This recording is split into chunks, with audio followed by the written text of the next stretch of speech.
Hello everyone, welcome to my channel. कैसे हैं आप सब? आई होप आप सब बहुत अच्छे होंगे। तो एक बार फिर से मैं आप सबके लिए घर और किचन से जुड़े हुए 15 ऐसे टिप्स लेकर आई हूं जिसकी मदद से आप घर के काम को मिनटों में ही निपटा सकते हैं और अपने लिए समय और पैसे की भी बचत कर पाएंगे। तो चलिए आज का पहला टिप्स देखते हैं। पहले टिप्स के लिए हमें चाहिए एक बाउल में लगभग 1 गिलास जितना पानी और इसमें 1 चम्मच सरसों का तेल मिक्स करना है। मिक्स करने के बाद हमें ले लेना है कोई भी पुराना सा कपड़ा। अगर कोई पुराना सॉक्स हो तो वो भी ले सकते हैं जिसे आप यूज़ ना करते हो। और इस पानी में अच्छे से डिप कर लेना है। डिप करने के बाद जो भी एक्स्ट्रा पानी है उसे निचोड़ लीजिए। कपड़े में पानी नहीं होना चाहिए, बस कपड़ा हल्का सा गीला हो। और उसके बाद इस कपड़े से हम क्लीन करेंगे घर के जितने भी लकड़ी के फर्नीचर है उसे।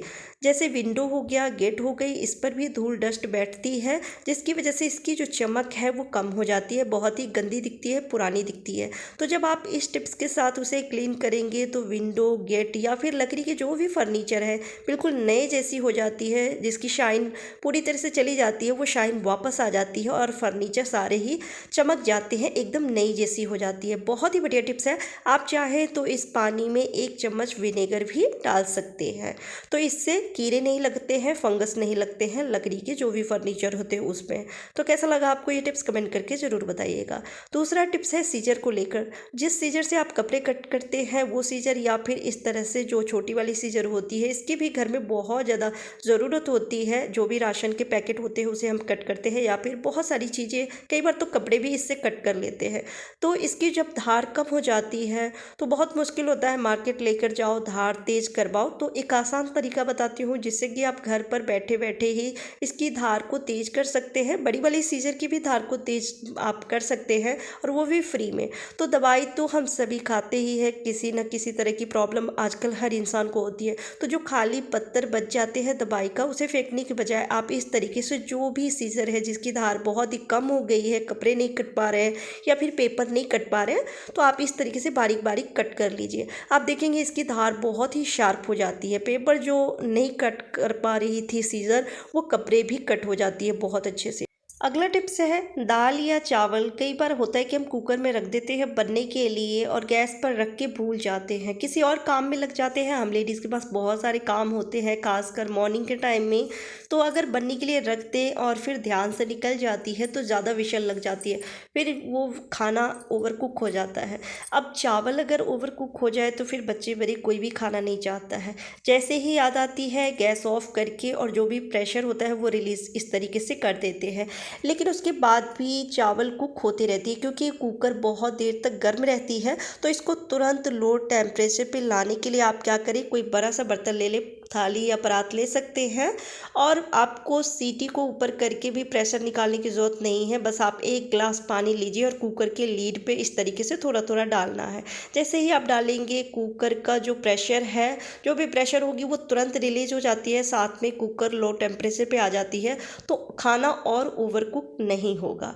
और उसके बाद आप लीड आप हटा दीजिए। तो इस तरीके से चावल और नहीं पकेंगे या फिर दाल भी आपने रखा है तो वो और ज़्यादा कुक नहीं होगा। घर में अगर छोटे बच्चे हैं तो जब भी ट्रैवल करते हैं तो उनका हर सामान को कैरी करके हमें ले जाना होता है, साथ में दवाइयाँ भी लेकर जानी होती है। तो इस तरह की जो दवाइयाँ आती है उसके ढक्कन कई बार लूज़ होते हैं।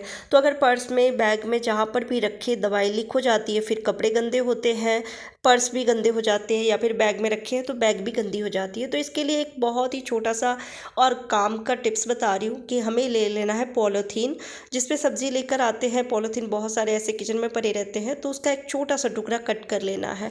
और अब दवाई का पहले ढक्कन हटा लीजिए और ऊपर से इस तरीके से पॉलीथीन लगा देना है। और अब ढक्कन लगाएंगे तो ये टाइटली अच्छे से फिक्स हो जाती है। और उसके बाद जब पर्स में, बैग में, जहाँ पर भी आप जैसे मर्जी हो रख दीजिए, दवाई बिल्कुल भी लीक नहीं होने वाली है। एक छोटा सा टिप्स और बताती हूँ कि कई बार हम जल्दबाजी में बच्चों को दवाई के ढक्कन में ही दवाई डाल के पिला देते हैं, चम्मच में नहीं निकालते हैं, जिस वजह से ढक्कन में थोड़ी बहुत दवाई लगी रहती है।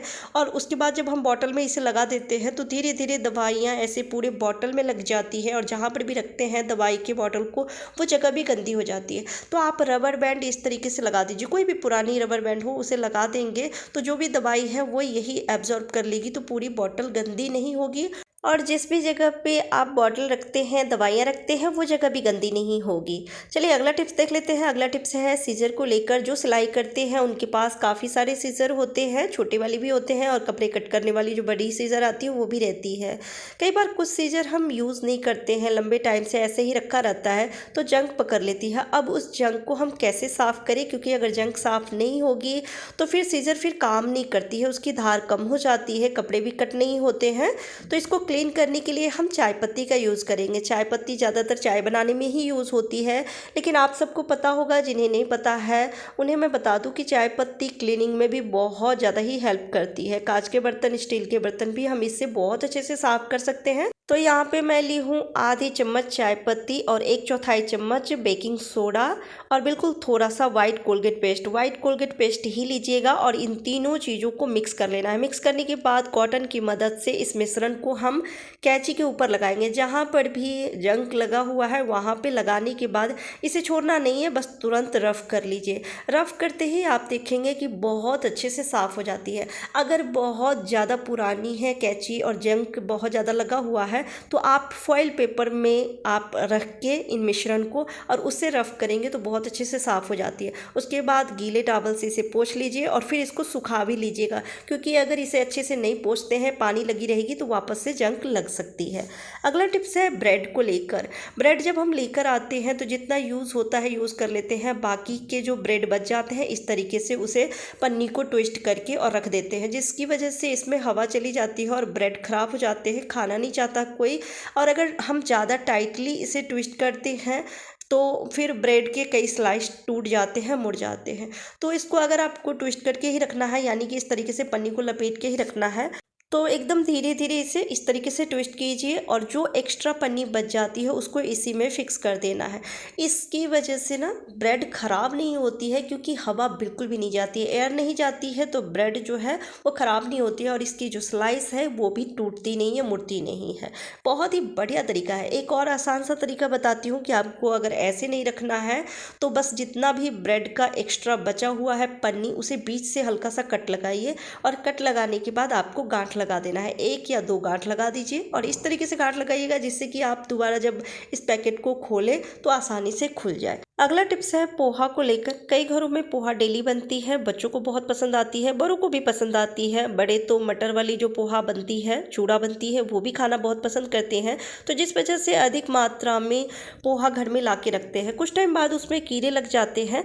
तो यहाँ पर एक छोटा सा टिप्स बताती हूँ कि जब भी आप पोहा बनाएं तो बनाने से पहले इस तरीके से छन्नी में ज़रूर छान लें, जिससे कि अगर कोई भी कीड़ा होगा तो वो निकल जाती है। क्योंकि ज़्यादातर तो हम सभी क्या करते हैं, पोहा बनाने से पहले पानी में धो लेते हैं, हमें लगता है कि अगर कीड़ा होगा, कुछ भी होगा तो वो निकल जाएगी पानी के साथ साथ, जबकि ऐसा नहीं होता है, वो पोहा में ही चिपके हुए रह जाते हैं। तो इस तरीके से जब आप छन्नी में छान लेंगे ना, खासकर जो स्टील की छन्नी इस तरह की आती है तो इसका जाली थोड़ा मोटा होता है, तो जो भी पोहा के टुकड़े होते हैं, डस्ट होते हैं, वो नीचे निकल जाते हैं, साथ में अगर कीड़ा है तो वो भी निकल जाएंगे। तो इस तरीके से पोहा साफ़ करने के बाद ही बनाएं तो ये बहुत अच्छे से साफ़ हो जाती है। अगला टिप्स है सॉक्स को लेकर। सर्दियों के मौसम में सॉक्स की तो बहुत ज़रूरत होती है, खासकर अगर घर में बच्चे हैं, वो बार बार कपड़े गंदे करते रहते हैं, खासकर सॉक्स होता है वो गीला कर लेते हैं, बाथरूम में चले जाते हैं या फिर नंगे पैर ऐसे घूम रहे हैं, पानी पे पैर लग गया तो सॉक्स गीले हो जाते हैं, उसे हमें चेंज करना ही पड़ता है। तो अगर दोनों पैर के सॉक्स को सही तरीके से फोल्ड करके ना रखा जाए तो वो ढेर सारे कपड़ों के बीच में कहीं गुम हो जाती है, एक पैर की मिलती है, एक पैर की नहीं मिलती है। तो इसको फोल्ड करने का बहुत ही आसान तरीका बताती हूँ, जिससे कि इसकी अच्छे से पैकिंग हो जाएगी। तो ये दोनों पैर की जो सॉक्स है यानी जोड़े में रहेगी, तो आपको ढूंढना नहीं पड़ेगा, समय की बर्बादी नहीं होगी। तो आप इस तरीके से पहले सॉक्स को, एक सॉक्स को रखिए, उसके बाद दूसरे सॉक्स को इस तरीके से रखना है और अब इसके चारों छोर को फोल्ड कर लीजिए। फोल्ड करने के बाद इसे इस तरीके से टर्न कर लेना है। आप वीडियो को ध्यान से देखेंगे, आपको समझ में आ जाएगी और आप आसानी से इसे फोल्ड कर पाएंगे। जब इस तरीके से सॉक्स को फोल्ड करके रखेंगे ना तो आपको ढूंढना नहीं पड़ेगा। कई बार ऐसा होता है कि एक पैर की गुम हो जाती है, मिलती नहीं है, तो ऐसे अगर आप फोल्ड करके रखते हैं तो ये बिल्कुल भी गुम नहीं होने वाली है। तो मैं और भी आपको सॉक्स फोल्ड करके दिखा रही हूँ। पहले सॉक्स को रखिए, उसके बाद प्लस के आकार में दूसरे सॉक्स को रखना है और अब हर एक छोर को इस तरीके से फोल्ड करते हुए जाना है। अब आप पीछे की तरफ देखेंगे कि पॉकेट बन जाती है, तो उसको टर्न कर लेना है, क्योंकि जब आप टर्न नहीं करेंगे तो ये खुल जाएगी, तो इसलिए इसको टर्न करना है। टर्न करते ही दोनों जोड़ियां जो है वो एक दूसरे में इस तरीके से फिक्स हो जाती है। तो ऐसे अगर आप सॉक्स को फोल्ड करके रखेंगे तो गुम नहीं होगी और आपके समय भी बचेंगे, क्योंकि जब कपड़े नहीं मिलते हैं, ढूंढना पड़ता है, तो समय की बर्बादी होती है। चलिए सॉक्स से जुड़े हुए कुछ और टिप्स शेयर करती हूँ। एक पैर के सॉक्स अक्सर ही कई बार फट जाते हैं या गुम हो जाते हैं, एक पैर का परा रहता है, तो उसे आप कैसे यूज़ कर सकते हैं। साथ में हम लेडीज़ बहुत सारी चूड़ियाँ घर में रखते ही है। कुछ चूड़ियाँ ऐसी होती है जिसके डब्बे नहीं होते हैं, पर चूड़ियाँ बहुत प्यारी होती है देखने में और महंगी भी होती है, तो इसे हम कैसे सुरक्षित रखें। कई बार ट्रैवल में भी ले जाना होता है, तो अगर डब्बे में रखते हैं तो ये टूटती नहीं है, सेफ रहती है। लेकिन अगर डब्बा नहीं है तो हम कैसे इसको ट्रैवल में ले जा सके, तो आप सॉक्स की हेल्प ले सकते हैं। यानी जो भी पुराने सॉक्स हैं उसमें अगर आप इसे रखते हैं तो इसमें जो नग लगे रहते हैं जिसकी कीमत होती है, जिस वजह से चूड़ियाँ महंगी आती है, तो आप उसे कैसे सुरक्षित रखें जिससे कि नग ना निकले या फिर जो भी स्टोन मोती लगा हुआ है वो बिल्कुल ना निकले और ये टूटे नहीं। तो इस तरीके से सॉक्स के बीच में पहले आप चूड़ियों को लगा लीजिए और इस तरीके से इसको चूड़ियाँ के अंदर, सॉक्स के अंदर चूड़ियों को रख देना है। बहुत अच्छे से ये सिक्योर रहती है और आपकी चूड़ियाँ लाह की हो या फिर कांच की हो बिल्कुल भी नहीं टूटती है। आप चाहे तो इस तरीके से सॉक्स में रख के और ट्रैवल में भी आप पर्स में रख के, बैग में रख के ले जा सकते हैं। आपकी लाह की चूड़ियाँ हो या कांच की हो बिल्कुल नहीं टूटने वाली है। बहुत ही बढ़िया तरीका है। अच्छा, एक और तरीका मैं शेयर करती हूँ। कई बार होता है कि हमें कोई गिफ्ट में देता है चूड़ी या फिर जो लाह की बैंगल्स होते हैं वो, या फिर हम खुद भी कुछ चूड़ियाँ लेकर आते हैं खरीद के, लेकिन उस वक्त ध्यान नहीं देते हैं, छोटी साइज़ की ले आते हैं।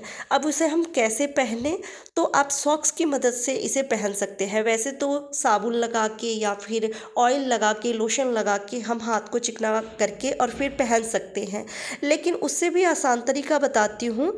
आप कोई भी पुराना सॉक्स ले लीजिए और सॉक्स पहनने के बाद फिर आप दो दो करके चूड़ियाँ अगर पहनते हैं तो आसानी से छोटी चूड़ियाँ भी पहन सकते हैं। इसके एक और फ़ायदे हैं। कई बार चूड़ियाँ बहुत छोटी होती है और अगर हम पहनते हैं तो कई बार टूट के वो हाथ में लग जाती है, खून निकलता है। लेकिन जब आप सॉक्स की मदद से पहनते हैं, अगर चूड़ियाँ टूट भी जाती है तो ये आपकी स्किन में चुभेगी नहीं और ब्लड नहीं निकलेगा। तो ये बहुत ही बढ़िया तरीका है। आप सॉक्स की मदद से छोटी चूड़ियाँ को आप निकाल भी सकते हैं। जैसे कई बार हमें बदल बदल के चूड़ियाँ पहननी है, कुछ टाइम बाद हमें कुछ और कलर की चूड़ियाँ पहननी है, तो इस तरीके से सॉक्स की मदद से उसे आप खोल सकते हैं। चूड़ियों पहले सॉक्स पहन लीजिए और उसके बाद सॉक्स के ऊपर चूड़ियाँ को लेकर आना है और धीरे धीरे सॉक्स को इस तरीके से आप उतारेंगे तो साथ में जो भी चूड़ियाँ हैं वो भी उतर जाती है। प्याज तो डेली ही सब्जी में यूज़ करते ही हैं, लेकिन जो छोटी वाली प्याज होती है उसे छीलना और बारीक बारीक चॉप करना बहुत मुश्किल होती है। खासकर अगर अधिक मात्रा में इस तरीके से स्लाइस पे चॉप करना है तो बहुत मुश्किल होती है, टाइम भी बहुत लगती है, साथ में कई बार उंगलियां भी कट जाती है इस तरीके से कट करते हैं। तो एक आसान सा तरीका बताती हूँ। अगर इस तरीके की छोटी छोटी प्याज जो है जिसे आपको स्लाइस में कट करना है और बहुत सारे प्याज को कट करना है, तो आप चाकू की बजाय आप पिलर से कट करें। इस तरीके से प्याज को छील लीजिए पहले और बीच से कट कर लीजिए, दो भाग में कर लीजिए और उसके बाद पिलर की मदद से जब आप कट करेंगे तो आप ढेर सारी प्याज को मिनटों में ही कट कर लेंगे और इससे उंगलियां भी नहीं कटेगी। चलिए अगला टिप्स शेयर करते हैं। अगला टिप्स है, कई बार सर्दियों में आप देखते होंगे कि बाल बहुत ज़्यादा ड्राई हो जाते हैं, रूखे हो जाते हैं कंडीशनर यूज़ करने के बाद भी। और कई बार होता है कि कंडीशनर हम नहीं लगा पाते हैं, नहीं होती है, तो आपको एक आसान सा तरीका बताती हूँ जिसकी मदद से आप बगैर कंडीशनर के अपने बालों में शाइन ला सकते हैं, चमक ला सकते हैं, बाल बहुत सिल्की हो जाएंगे। तो जब भी आप शैम्पू करते हैं तो आपके बाल में जितनी भी शैम्पू लगती है आप एक बाउल में उसे रख लीजिए और अब उसमें मिक्स करना है चीनी। तो अपने बालों के लेंथ के हिसाब से ही शैम्पू लीजिए, जो भी आप शैम्पू यूज़ करते होंगे। तो मैं यहाँ पे क्लिनिक प्लस शैम्पू ली हूँ 1 चम्मच जितना और इसमें 1/4 चम्मच जितना चीनी मिक्स की हूँ। इससे ज़्यादा चीनी नहीं डालना है और अच्छे से दोनों चीज़ों को मिक्स करने के बाद जब आप इससे बाल धोएंगे तो आपके बाल एकदम रेशमी मुलायम हो जाएंगे और आपको कंडीशनर की भी ज़रूरत नहीं पड़ेगी। ज़रूर ट्राई करके देखिएगा। अगला टिप्स है अदरक को लेकर। चाय में अदरक बहुत ज़्यादा यूज़ होती है, खासकर सर्दियों के मौसम में अदरक अदरक वाली चाय हर घर में बनती है और बहुत ज़्यादा मात्रा में बनती है।